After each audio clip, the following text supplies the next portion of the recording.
একটা ন্যানির বেতন শুরু হয় ন্যূনতম 10,000 থেকে, যার যেমন সামর্থ্য মতো।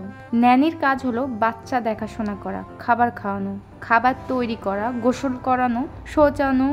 সম্প্রতি নিউজ ফিডটা ঘুরতেছে এক ন্যানির ঘটনা নিয়ে, যাকে কিনা সাংবাদিকরা গৃহকর্মী বলতেছে। পুরো মিডিয়া তাকে কভার করতেছে। সে বলতেছে যে তাকে রাখা হয়েছে বেবি দেখার জন্য, কিন্তু তাকে দিয়ে রান্না করায় কথা হলো এই যে সে থাকতেছে, খাইতেছে, তাকে রান্না করে খাওয়াবে কে? সে কি বাচ্চারই প্রপার খেয়াল রাখে? তার বেতন কত? সে কি হালালভাবে নিজের দায়িত্ব পালন করলো?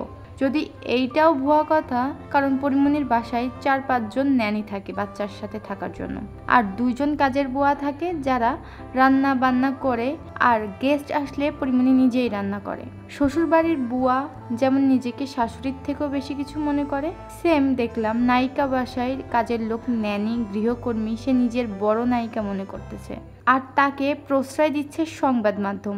এই বড় নায়িকা যে অনগোল কথা বলতেছে, শুনলে বোঝা যাচ্ছে না যে মাইর খাইয়া আহত। একে যেদিন নিয়োগ দেওয়া হয়েছে আমি ছিলাম ওখানে। ছোট আপু ছোট মেয়ের জন্য ওকে নিয়োগ দিলেও সেদিন ওকে রাখা হয়েছিল পূর্ণর সাথে।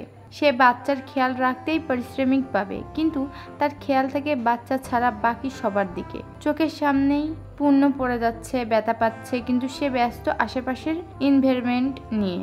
ওই দিন আপু কাজে ছিল না, তাই আমি আর বলিই নাই যে এই ভাইদাম্মা ন্যানির কই থেকে পাও।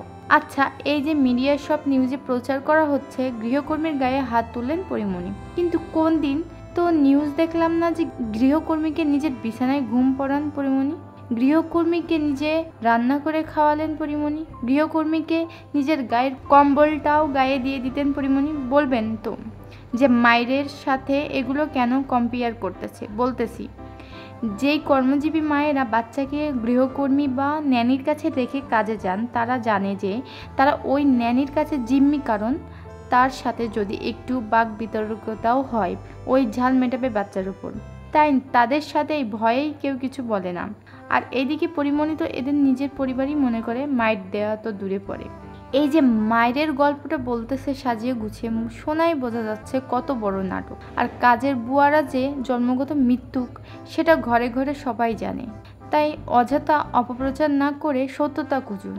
একটা নিউজের জন্য এত ভুয়া হয়ে যাবেন না, তখন ক্রিম আপা আর হিরো আলমই দেশের টপ সেলিব্রিটি হয়ে যাবে। আচ্ছা, এই যে অনেক সময় শুনি ন্যানি ও গৃহকর্মী বাচ্চাকে অগোচরে মারে, তখন তো এত মাতামাতি করতে দেখি না মিডিয়াতে। যত দোষ নন্দঘোষ, সত্য অবশ্যই জয় হবে ইনশাল্লাহ। তুমি খুব সহজেই সবাইকে আপন করে নাও, তাই হোঁচট খাও। দোয়া করি মানুষরূপী সাপগুলো চিনতে পারো।